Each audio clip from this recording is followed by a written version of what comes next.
सभी मित्रों को कुमार राजेश का नमस्कार।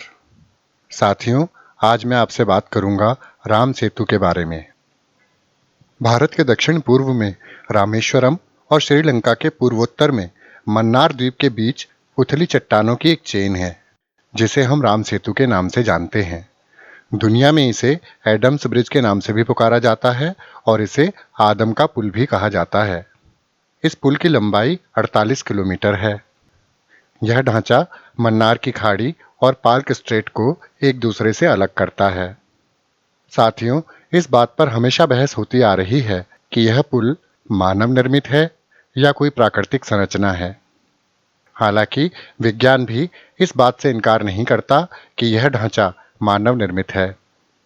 अमेरिका के साइंस चैनल ने भी राम सेतु पर कार्यक्रम का एक प्रोमो जारी किया था, जिसके अनुसार राम सेतु के पत्थर और रेत पर किए गए परीक्षणों से ऐसा लगता है कि पुल बनाने वाले पत्थरों को बाहर से लाया गया था और यह पुल मानव निर्मित है। वाल्मीकि द्वारा रचित रामायण में इसका उल्लेख सबसे पहले किया गया था, जिसके अनुसार भगवान श्री राम ने लंका पर चढ़ाई करते समय अपनी वानर सेना की मदद से इस पुल का निर्माण किया था। इस पुल का निर्माण करने के लिए वानर सेना के 2 सदस्य नल और नील की बहुत महत्वपूर्ण भूमिका बताई गई है।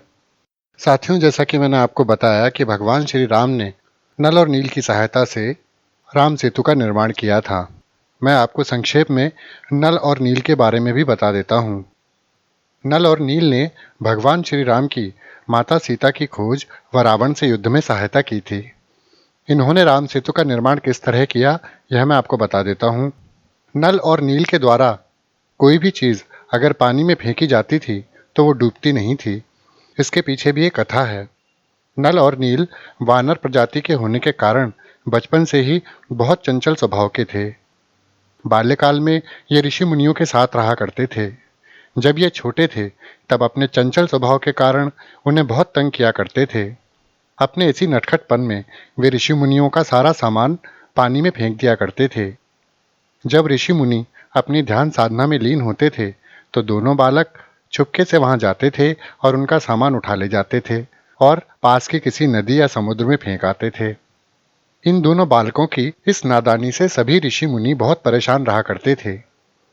एक दिन तो बालकों ने हद ही कर दी। उन्होंने ऋषि मुनियों का सारा सामान पानी में फेंक दिया।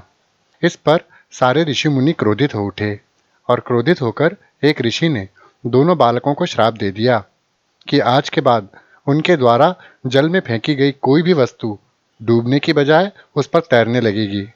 इसके बाद नल और नील जो भी सामान पानी में फेंकते वह तैरने लगता। बालकों को नहीं मालूम था कि यह श्राप आगे चलकर उनके लिए वरदान साबित होगा। बड़े होने के साथ नल और नील भगवान श्री राम की वानर सेना के अंग बन गए। भगवान श्री राम जब अपनी वानर सेना के साथ समुद्र किनारे पहुंचे तो उन्होंने समुद्र से रास्ता देने के लिए कहा, लेकिन सागर ने भगवान श्री राम की बात नहीं सुनी। तब भगवान श्री राम ने क्रोध में आकर सागर को सुखाने के लिए धनुष पर बाण चढ़ा लिया। यह देखकर समुद्र देवता डर गए और भगवान श्री राम के समक्ष प्रकट हुए। समुद्र देवता ने श्री राम को कहा कि आपकी सेना में नल और नील नाम के 2 वानर हैं। ये जिस चीज को हाथ लगाते हैं वो कभी भी पानी में नहीं डूबती है। आप समुद्र पर सेतु बनाने के लिए इन दोनों की मदद ले सकते हैं। आप अन्य सभी वानरों से कहिए कि वह पत्थर, लकड़ी, कटे हुए पेड़ जो भी सामान ला सकते हैं लाएं और इन दोनों को दे दें। ये दोनों अपने हाथों से उन चीज़ों को अगर पानी में फेंकेंगे तो वो कभी नहीं डूबेंगी और इससे लंका तक जाने के लिए एक सेतु तैयार हो जाएगा।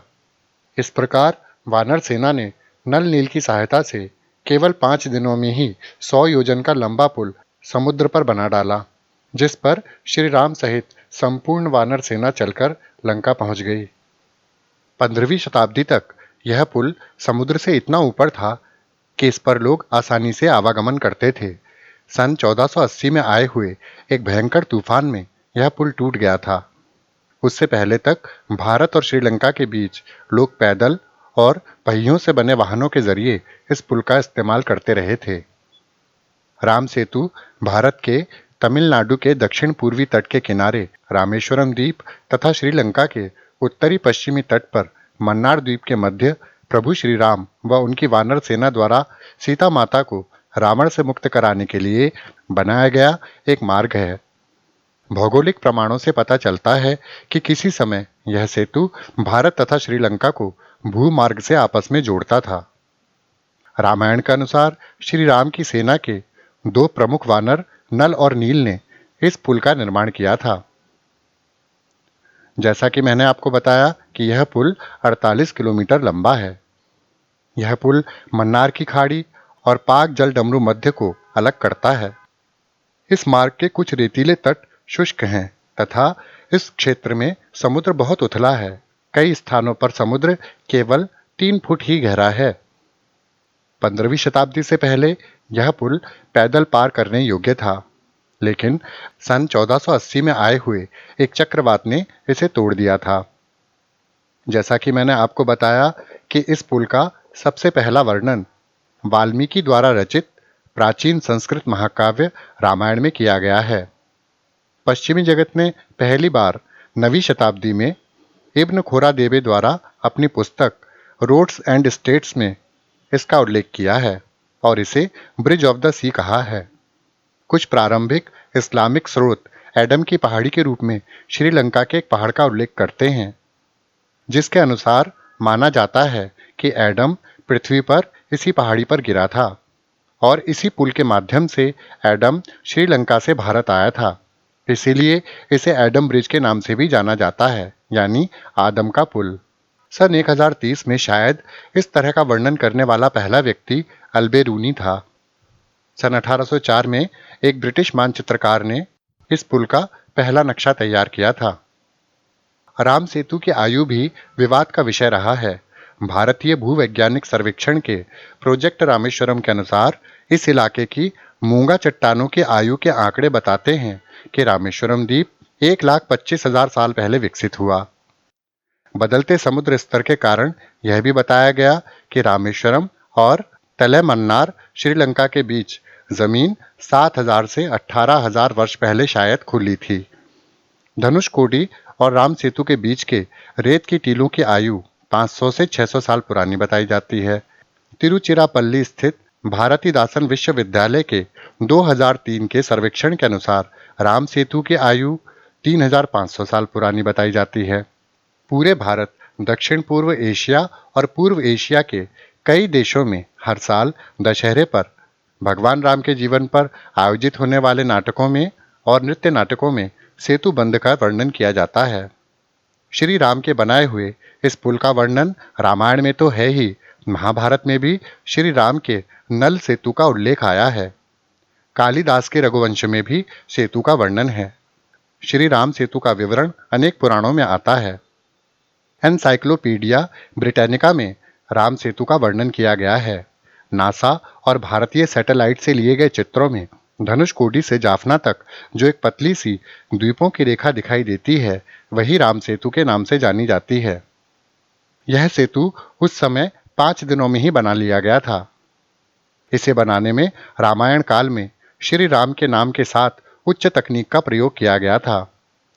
विज्ञान भी इसे मानव निर्मित मानने लगा है, क्योंकि 48 किलोमीटर लंबा यह पुल जिस तरह से लगभग समान चौड़ाई से तैयार किया गया है, वह किसी मानव तकनीक का ही प्रमाण लगता है।